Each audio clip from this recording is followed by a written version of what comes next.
Holy shit! I'm going to be real, I don't even know what to say. Whenever I uploaded the Project W video, which has, to say the least, blown up, I remember specifically telling my roommate, yeah, I'm not sure if it'll do well, it's pretty different from the other stuff I make. And you know what? I was very wrong. And I'm so glad I was wrong. Yes, y'all really liked the video, and some of y'all have asked what I thought of the leaks that were going around at the time, because shortly after I uploaded the video, I don't know, the entire chapter got leaked.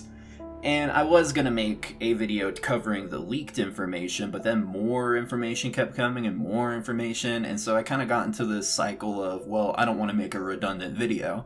And then finally, as I was about to be finished with my video covering the leaks, Dead by Daylight themselves decide to smite me down by announcing the PTB was going to be coming out the very next day. So here we are. I'm just going to talk about the PTB now. I do want to say a couple of things before we get into it. First of all, I am completely winging this one, no script or anything, so if you hear me go constantly, that's why. Also, we have actual gameplay of the PTB, courtesy of Kaiju Omen, because I am a filthy console pleb who can't record it. And also thank you to Epic Dead by Daylight Facts for being my back alley dealer of this gameplay. Alright, we'll start with Wesker's power. So, compared to my concept, I love what Behavior did infinitely more. For one, it's way more original, but two, it suits Wesker pretty well. Like, the whole grabbing and throwing, like, yeah, that's Wesker. Also copium for all the Nemesis players who wanted that to be his power, because I know y'all existed. I was one of them. But seriously, they nailed it, except for a couple of small itsy-bitsy problems, namely being that his power is exploitable as hell. Hey guys, it's Editor Gander here.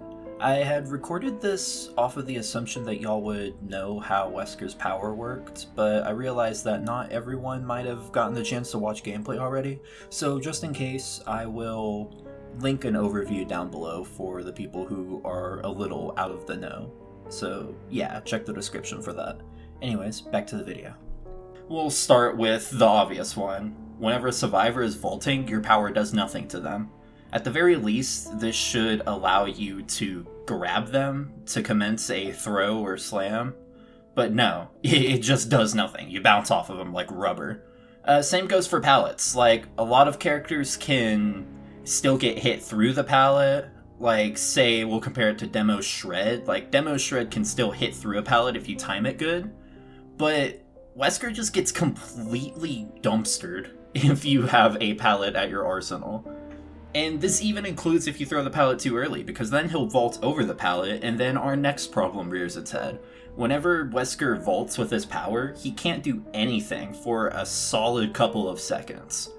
And this sucks for a couple of reasons. One, if you're out of loop, the survivor can just run around the loop again, and that invalidates your entire play.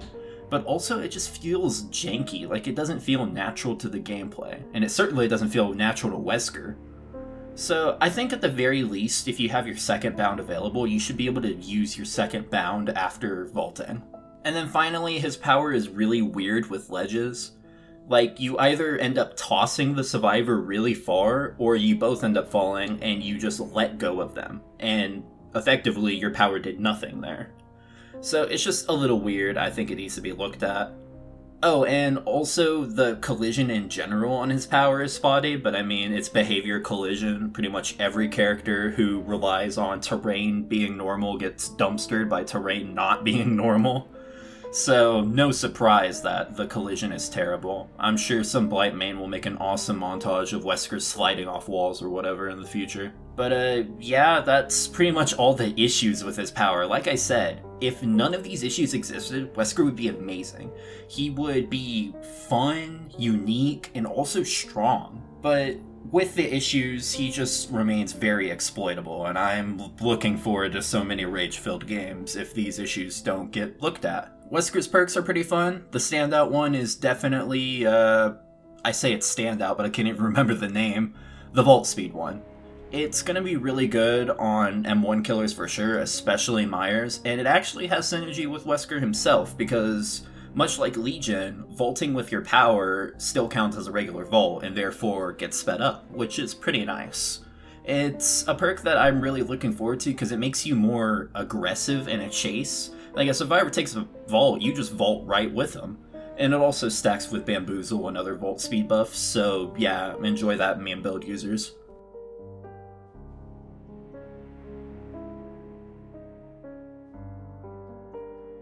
Ada and Rebecca are both survivors in this DLC. I thought we were only getting one of them, but again, I'm happy to be wrong, because more characters is always great.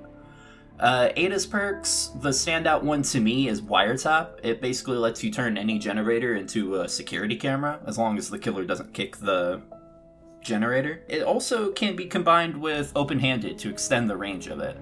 And this lasts for a pretty long time too, I think about 80 seconds. It's pretty good on paper. It makes the killer... It reveals the killer to everybody on the map, but I also think it could be good for personal use. One, you can install it while you're still working on the gen to be able to get a really good heads up of where exactly the killer's coming from when they approach you. But also, if they don't kick the gen while you're, like, in chase, if you set this up on a pretty good loop tile, then you get free wall hacks, which makes you infinitely better in chase. So yes, Wiretap is definitely Ada's best perk. Reactive healing, though, also seems pretty fun, if not gimmicky. Like, we all saw the Yachts clip of him healing in like 5 seconds with it. Like, yeah, sure, combine it with Resurgence all you want, but Sloppy Butcher's still gonna hard counter it. So, situational, but fun. And then Low Profile is so useless I don't want to talk about it, because I'm never gonna use it. Rebecca's perks, on the other hand, I see use in all of them, actually. Her perks are amazing. Probably like the best trio of survivor perks we've gotten in a while. The first one is... Wait, which one was the first one? Hyper Focus, there we go. Hyper Focus, to me, is a great perk for experienced players.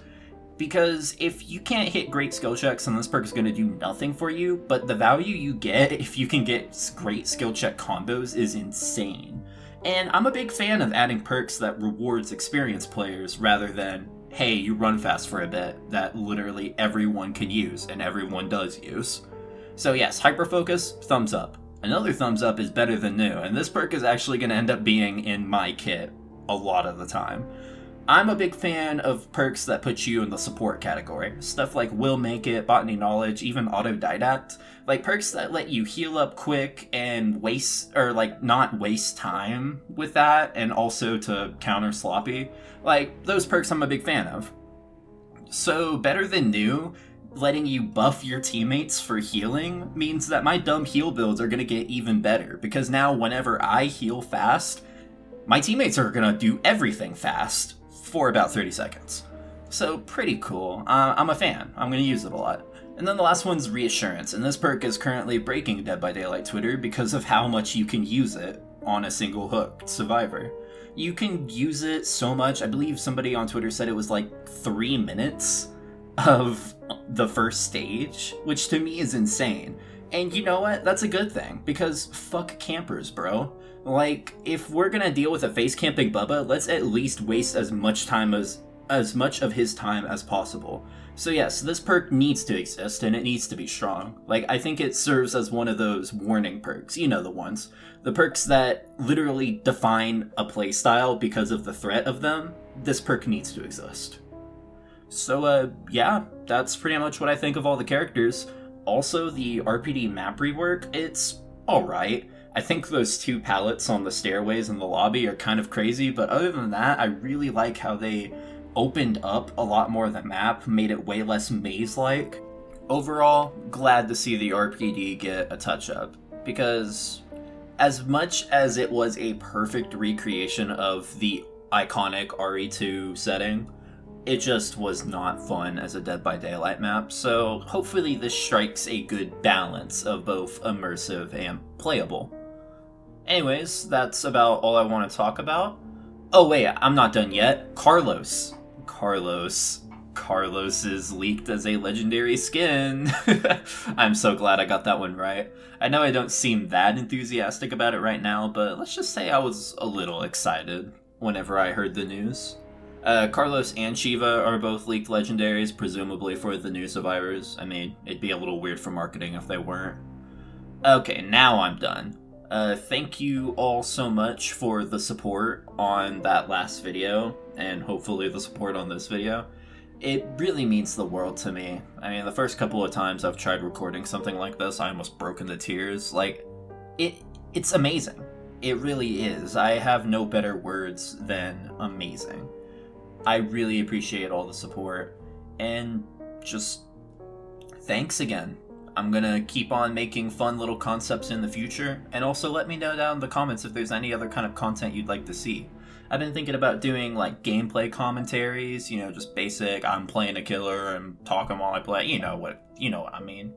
Or maybe just some more discussion videos where I give my thoughts on other aspects of the game, like possibly ways that they could update or rework or just tinker around with features. I have a lot of opinions and I love sharing them, so that's also a possibility. Alright, I think I'm just about done here. Leave a like, comment, subscribe, bye!